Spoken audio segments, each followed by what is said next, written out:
How's it going, ladies and gentlemen? It's myself, Nasiphi Zwane, back again with another episode of Sludge Underground podcast. This is the very first time we're doing this sort of setup, so I'm super excited.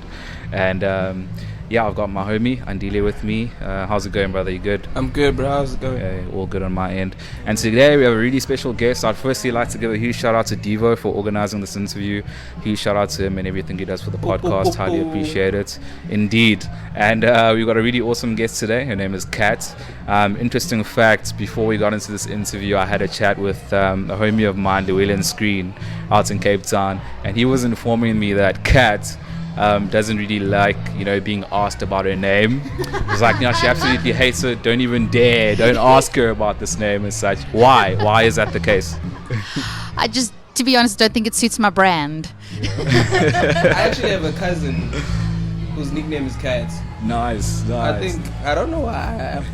She's my cousin, but I've never asked why she calls herself Kat. Yeah, but it's such a cool name. Yeah, it's a very interesting name. If you don't like being asked about what the full name is, at least, is there a story behind it, at least? Or it's just as straightforward as it is? It just seems to be, Kat seems to be a name that goes through my family. My dad's name is Felix, so everyone would call him Kat because Felix the cat. Oh, okay. And then Kat is an abbreviation of my full name, so that's why they call me Kat. So that's really awesome. Yeah, that's it. Now, obviously in your bio as well, it stated there that you're a person who, is well-traveled. I saw that. You've been to Japan, you've been to, all over the place. I was in particular, really interested in your trip to Japan. How did that actually go? How was the audience there compared to South Africa?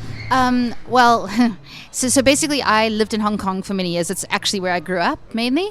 And Japan, you have to up your game in Japan because in Japan you actually pay to play sometimes. What? Yeah. Luckily I was there on holiday just chilling, and I went to one of their famous jazzy bars, and the bar owner walked past me and he was like, nice boots, because I was wearing these big glittery boots. And I'd already, because it was my dream to play in Japan, so I'd researched this guy and everything. So I wanted to get attention that night. Anyway, and he was like, nice boots. And I was like, I'm a musician. And then he was like, oh, you play it? I'm like, I'm really good. You really should hire me. So then he was like, well, come do a test tomorrow night. Didn't have a guitar. I had to go find a guitar in the middle of Japan, in the space of a day, which I did, and went and played, and it was a lot of fun. But they know what they're talking about with everything in Japan. They're very particular, I went to a McDonald's and the guy messed up the burger. He was forever sorry, and then remade the burger. They're so particular there. So with music, they know what they're talking about. So you play well there. And growing up in Hong Kong, how was that experience for you, being a South African?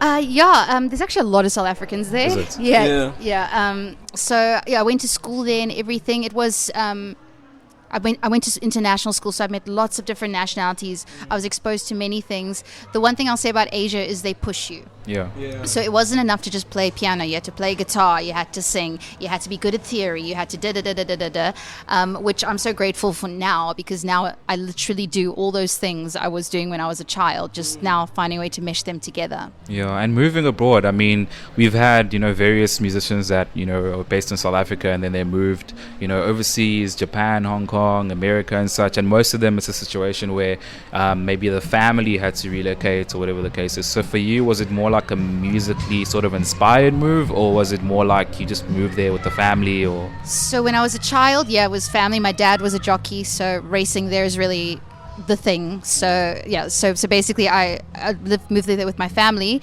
But then a few years ago I went back on holiday, and a friend of mine was like, oh, I hear you can sing, get on the stage and sing. So I did, and the venue that I played at, which was the Jockey Club, heard me and thought I was great and hired me, and I performed there for another 4 years after that. So it was a holiday that turned into me moving there for a couple of years. Yeah. And the music scene that side, is it, as, well, I can't say really as strong. How would you compare it to the music scene here in South Africa? Well, unfortunately now it's non-existent. Really? Music is basically banned there now. Yeah. What? All my friends who played live music out of a job for the last few years. Why? COVID. No way. Because Hong Kong's tiny. Okay. And so they're worried that live music will spread COVID, basically, because people will get up, people will dance, people will bump into each other, and da-da-da-da-da. So, no one's allowed to play live music there now, which is insane. So musicians are really struggling there. But before, It was, I mean, amazing. Every venue had a live band every single night. Yeah. So that was amazing. It was the place you wanted to be, like, as a musician who was like wanting to train your craft more, because you had more opportunity to play all the time. Yeah. Sure, that is wild. Actually. I wanna find out. Growing up in Hong Kong, was language a hectic barrier for you, or how was that part of it? So Hong Kong's very international, so English is pretty much everywhere, but in school you have to learn a language. So I studied Mandarin, so I was able to kind of get by with that.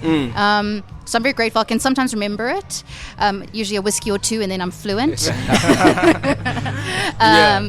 But it's so international there, it's not a problem. So with the inspiration, a South African abroad, whether it's Hong Kong, whether it's Japan, wherever, what was the inspiration behind the music that you were getting into, or the music that you were writing? Was it sad? Amazing question. Like I said, it's just a mashup of everything I've been through. All the people I've met, the interests, the countries, the cultures, everything. I've now been exposed to so much. I have so much now just to give, and like now to be inspired by and make up new stories about. And I think another like key element as well that may be overlooked is that when you look at Japan or Hong Kong as a place, and then compare it to South Africa, which is like a third world country, are there any differences? Is there any impacts or anything that trickles down from Japan not being a third world country into the music? Maybe is the music more advanced? Maybe is the process completely different to how music is made here?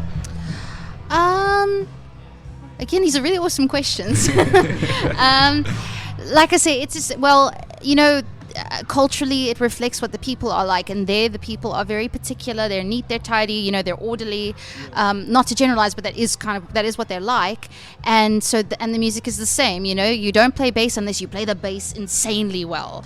So I went to the robot restaurant where there was a bunch of these guys dressed up as robots playing instruments, so you're expecting it to be like kind of like kitschy, but nah, these guys were slapping and going wild. So the music from a place really reflects the place. You think about the Cape Town music, it's great, but it is chill out, cool, acousticy by the beach, and that's exactly what living in Cape Town is like. So, So you mentioned living in Cape Town. Is that where you are now full time? Yeah, that's where I currently live, yeah. And we've also then had various, there's an artist by the name of Greg Allen. He's part of the Medicine Dolls. He stays out in Cape Town. And another artist that we recently had on as well was mentioning the fact that there used to be a lot of venues out in Cape Town, like pre-COVID as well, and that there still are quite a number of venues. So which would you say are some of the good venues to hit up that side in Cape Town for you, or rather which do you enjoy playing at most? I love playing Mojo Market and the Bay Harbour Market. They're quite fun. But now there's some smaller places that have opened up that are really giving musicians a chance, which I'm so, always so grateful for. There's a new place called Only Fools. I run an open mic there, but we also play and stuff. There's a cool bar called Open Sesame. They're really cool. I really appreciate the venues that are trying to keep music alive. Yeah. You said you run an open mic there. So what actually goes into running an event like that? As especially from someone who's an artist who actually performs, now you have to be the organizer and such. How's your experience with it? You got to be flexible. Like basically, like I've had from, do you have a backtrack to this, to can I use your guitar, to can you find another guitarist for me to jam with? It's something different each night, which is fun. You get the divas and you get the non-divas, so it's fun. It's a lot of fun. And again, it just makes me better. All these challenges just make me a better artist myself. Yeah. Has there been any challenges that made you want to quit? How much time do you have? The worst one was I got to a venue, this was in Hong Kong, and I did my first set, and I come off the stage, and the manager was like, the manager of the restaurant, right? A restaurant manager. Let me explain something to you about performing. It's about connecting with the audience. I was like, honey, are you serious? And he was like, so for your next set, what I recommend is you do this and this and this. I'm like, oh my gosh. Okay. Like you want everybody's a producer, director. Yeah. Everybody's one of those. Like I'm sure you guys know. Yeah, everyone wants to have an opinion of some sort. So sometimes those things, or sometimes just when people say something that they don't realize is like, ouch. you know. Yeah, it's offensive. Yeah, but they think they're trying to help you. They're having their director moment. Basically, now I just take it as you're just having your moment, thinking you're important. That's fine. You can have that moment. Yeah, it's an ego thing. I'll take what I want out of it. So would you say then it's a matter of approach? Like are you still open to someone giving you some advice, but would you say their approach actually matters? 100%. Like, like just coming up to me and saying like, what you're doing is so complicated. Like, why don't you just play with a band? Like, it makes no sense. As opposed to, I think what you're doing is great, but maybe one less guitar. Or, give me an actual critique as opposed to like, I don't like it. Yeah. Well, why don't you like it? What are your reasons? Just, it's the approach. You very well travel is something we've been touching on. The UK, I'm such a huge fan of everything that goes on there. I listen to grime a lot. It's the only genre I'm listening to at the moment. But the UK, football, everything looks amazing there. So how was your experience in the UK? Now you're making me realize how similar it is to my other experiences. Again, I rocked up there. I was very young at the time, and I had a demo with one song on it. And my cousin was the bartender at this pub. So I snuck behind the bar with her, and I put my CD on to play around the speakers. And there was luckily a band there that night. And they were like, "Who is this?" I was like, "It's me. And they again, on the spot, hired me to then open for them around this little countryside town, sort of a tour that they were doing. And so I followed them around. Like, literally, I didn't go there preparing to play, so I had to download backtracks, try and find a guitar, same situation. That was fun. People there, we all know they love to drink. And then they have a lot of fun. So it was great. A lot of people dancing, having fun, enjoying themselves. But again, the same situation. If they didn't like something you did, they're not afraid to tell you. Sure, like straight up. Which again makes you better. Yeah, it really does. I can imagine. And why did you move back to South Africa then from Hong Kong? From Hong Kong? Yeah. Again, COVID. Oh, okay. My dog is here. Right. So I kept coming back to visit him. Yeah. And the one time I came back, they closed the borders. And I was stuck and realized, actually, I kind of like being stuck here. So I stayed stuck. You didn't leave anything behind in Hong Kong? A lot of clothes. What happened to them? I mean, does someone claim them? Someone is keeping them. And some guitars. No, my dad's still there. So my dad comes over and brings me stuff sometimes. Sure, that's incredible. So with the challenges of, a lot of people were hectically affected by COVID. What would you say helped you get through the period? So before COVID, I'd only ever played with bands. I'd played all the instruments and stuff, but I was either just the bassist or just the singer or something. COVID then happened and I was stuck here. I knew nobody. I was completely by myself. So I thought, you know what? I don't want the hassle of a band again. I don't want, can you make rehearsal and can you make this show? I want to just do it. Yeah. So COVID was my time to learn how to loop. So I learned all the electronics, how to loop, So that was my time, because we were doing nothing else, to really hunker down and hone the craft. And how's your experience been? I mean, looping and sort of just growing into the arts as well. And who are some of the artists that you maybe look up to, if possible? I mean, I know that Jeremy Loops used to loop as well. And then now I think he does more of just live performance and such. But yeah. So what Jeremy Loops and Ed Sheeran kind of do is properly with the guitar stuff. I consider that super, super clever. What I do is a little bit more of the dumbed down version. There's an artist called, even though she's not dumbed down, called Kavehi. She's Hawaiian and she does this incredibly. I mainly use a lot of vocal loops, and then I build it with some electronic loops, synth loops, and then I add a beat. My main thing I wanted to do was take old classics, put a dance beat behind them and make it danceable. Yeah. So why the interest in looping to begin with? Why the interest in looping to begin with? Again, to just do it all myself. Yeah. I didn't want the hassle of a band and the drama and all that. I wanted to just do it all myself.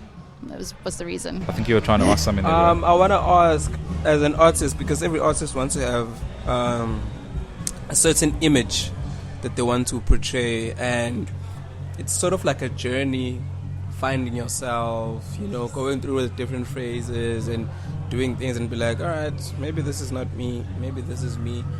With you, how was that like? Was it quicker to find who you are within what you were doing? Or was it something maybe from the start you were like, this is me, and you just grew from that? Or did it take a while? Yeah. This has been a really long journey, a long winding road that's had many detours. I started out in theatre, actually.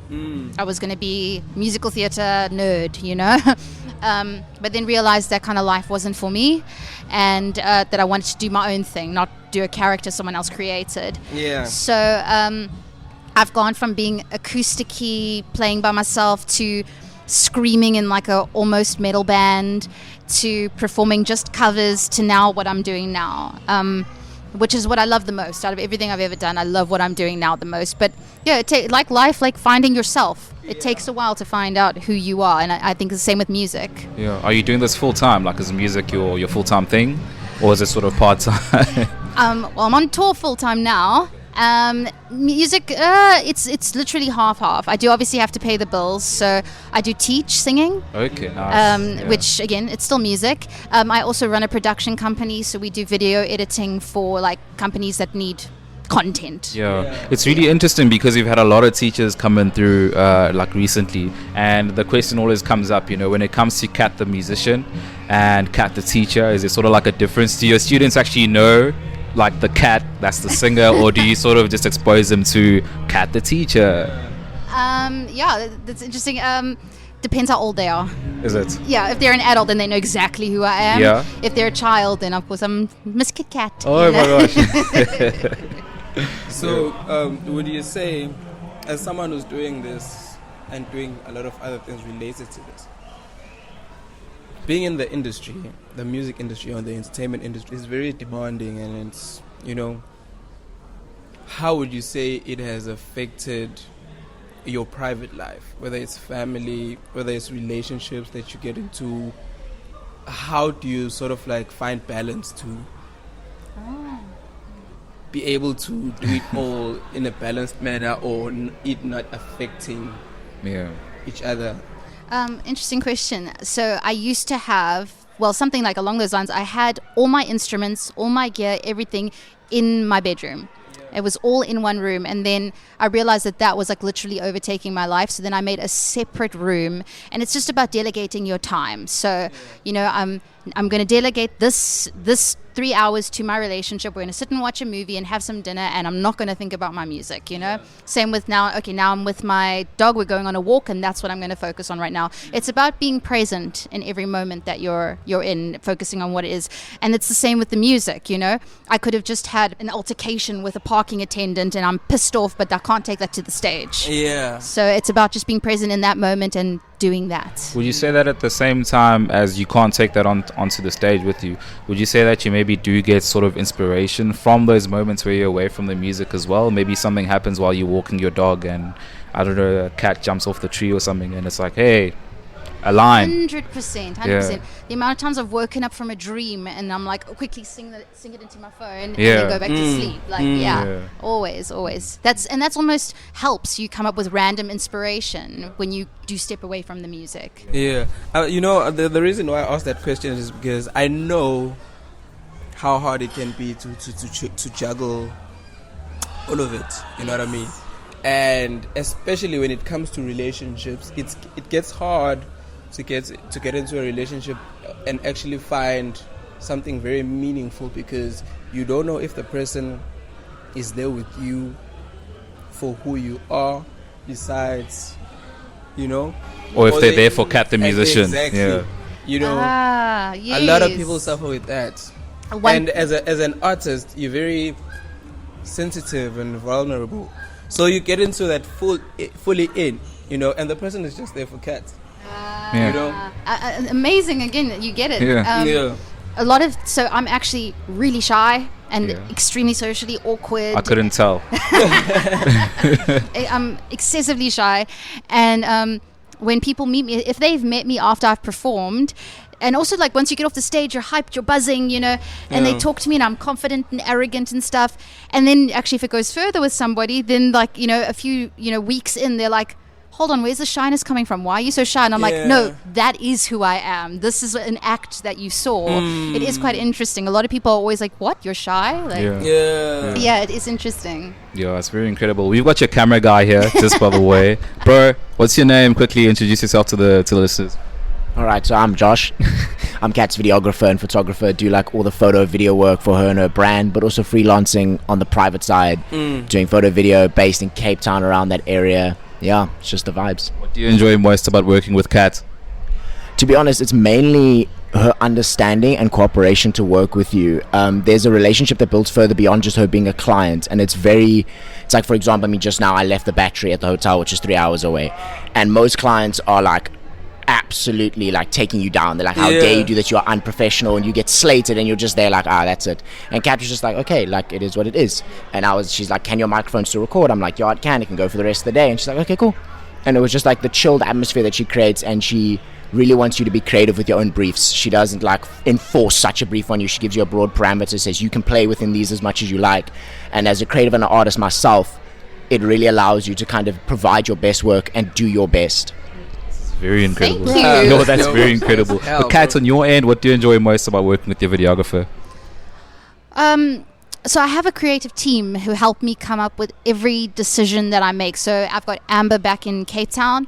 Josh came on tour with me, and it's just their passion. Not only their love for their craft and what they do blows my mind. Like, Josh will be doing a photo shoot with me, and he goes, I love it. And I'm like, thank you. He goes, no, I love photography. You know? It's stuff like that. People who are passionate about what they do. Yeah. I love working with that, because that motivates you to be more passionate about what you do. Exactly. Yeah, definitely. And we're still going to get to Halloween, which is your latest release, which I feel is the most important thing. But you're obviously on the way there, and obviously you have to be wary about time as well. But Devo, how did you guys actually link up? Because you're actually working with one of the best of the industry there. So shout out to Devo. How did that connection come about? I'm so lucky. So I don't know. We're a little spiritual here. I believe in manifestation and meditation and all of that. And I've been wanting a PR person when I did Halloween. And I sat for ages manifesting this, emailing people, doing everything I could. And literally, I sent out something like 10 emails. No reply to any of them from anyone, not even a no thank you. And I thought, this is weird, like at least a no thank you or something. Yeah. The fact that no one is responding is so terrible. strange. Check my emails, no, they're working. Very strange. So I work with Mark Haze, right? And Mark and I we also we've set up a business now where we record other up and coming artists. Nice. We help them come up and do what I did, pretty much. And Mark was like, have you thought about your PR for Halloween? I was like, it's all I think about. And he was like, oh, I've got a guy, and he actually might be interested in working with you. I was like, what? And he gave me Devo's number. I phoned him, and I gave Devo this whole pitch. I was like, I know this song sounds like this, but I'm actually quite like this, and da-da-da-da-da. And I gave him this whole speech, and he was like, sounds good, I'm in. You know? And he's amazing to work with. It was literally a chance, again, through Mark. I have pretty much my whole career to thank Mark for, and it's he's amazing to work with. Devo, can't speak higher enough. Yeah, and how's your experience working with Mark as well? Because you mentioned him quite a bit. He's also credited in some of your music as well. So yeah.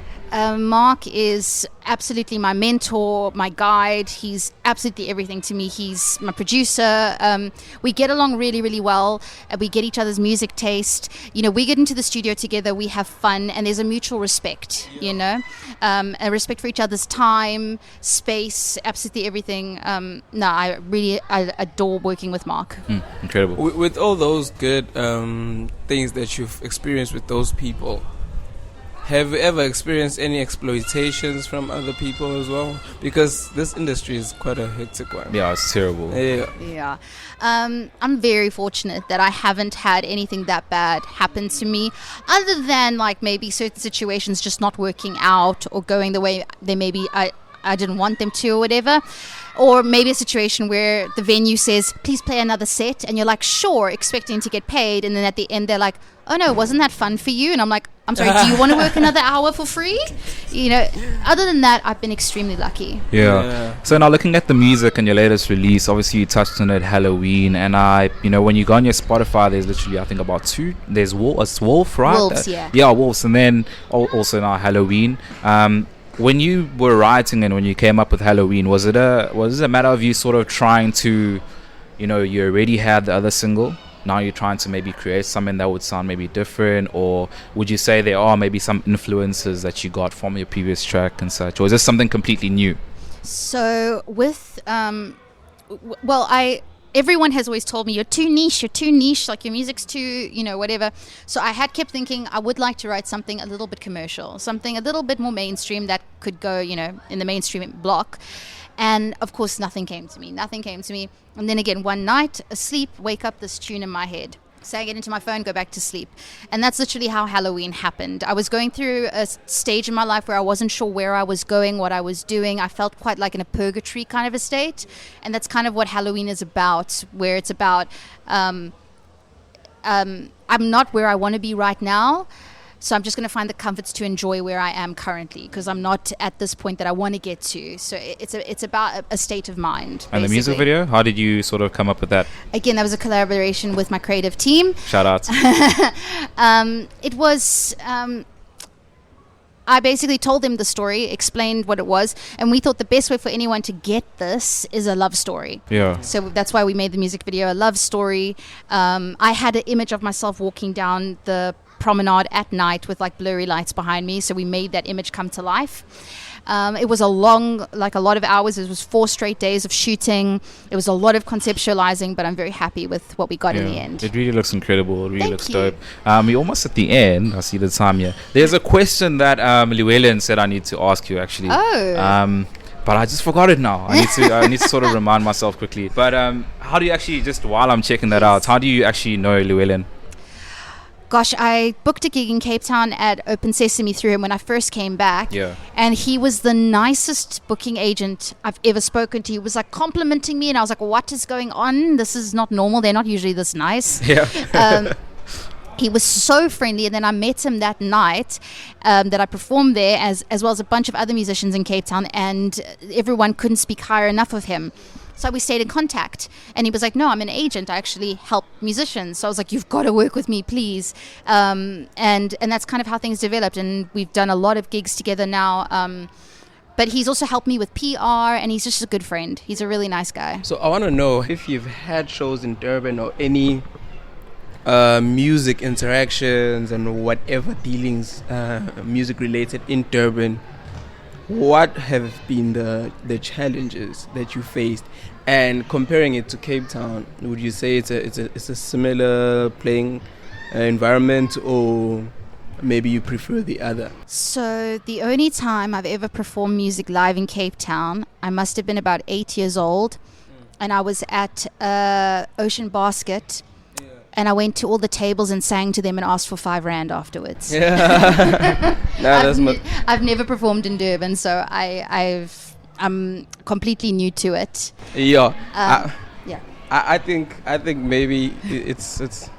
I don't want to say it's a blessing, because at the end of the day, you need to perform to as many places and get that much exposure and get people to actually experience you. Durban has a lot of challenges, and I'm not sure if it's like that with every genre, but I definitely know it's like that with like hip hop and the others, because it's a very small environment, so it's almost like everyone is trying to protect their own.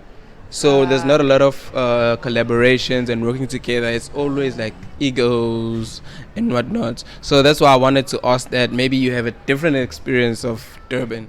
Well, I haven't. I mean, I'm currently on tour. I was in Port Edward last night, which is just 2 hours away from here. Nice. Yeah. And they can party. But actually, I actually do have a story. I got to the venue last night, which was by the Wild Coast Sun Hotel, and I arrived with my team and everything in our gear. There's a musician already set up.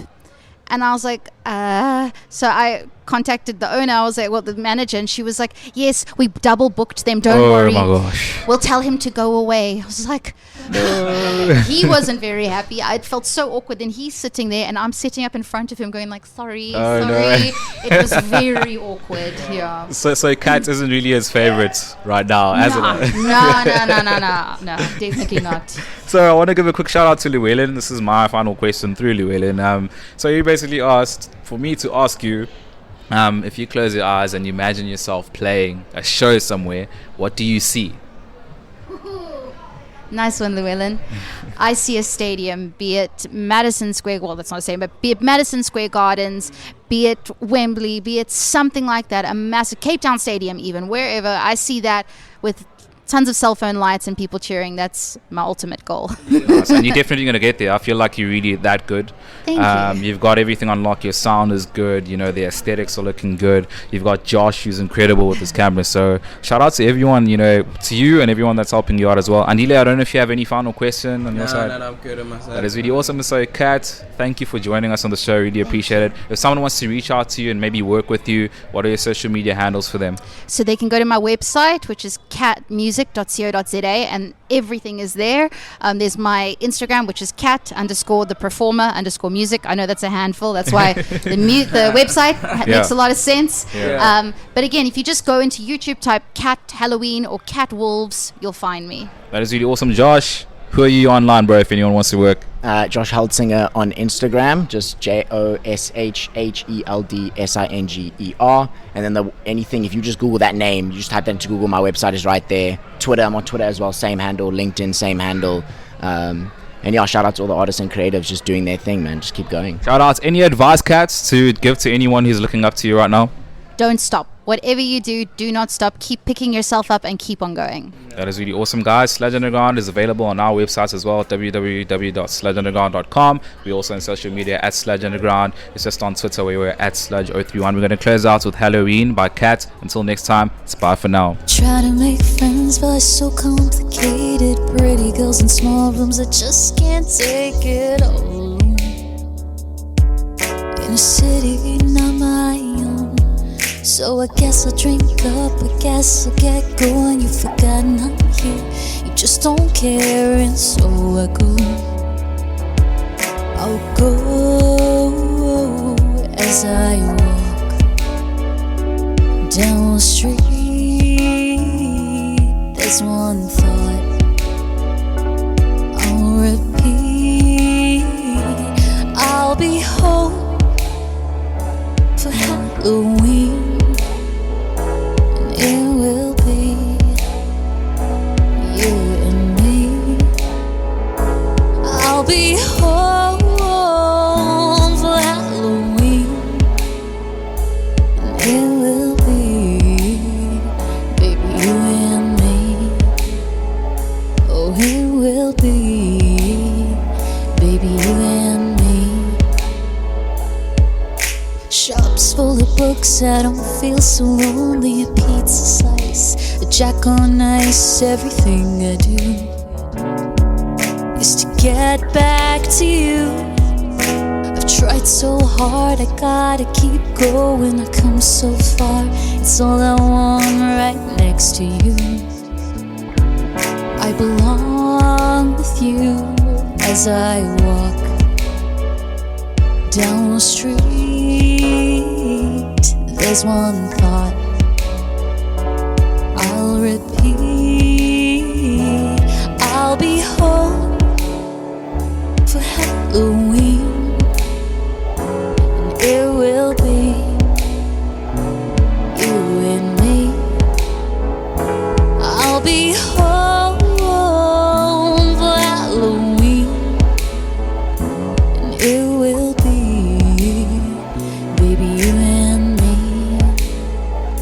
Oh, it will be, baby, you and me. So keep the faith, keep moving on. Just be true, just be strong. Keep the faith, keep moving on. Just be true, just be strong. I'll be home for Halloween, and it will be you and me. I'll be home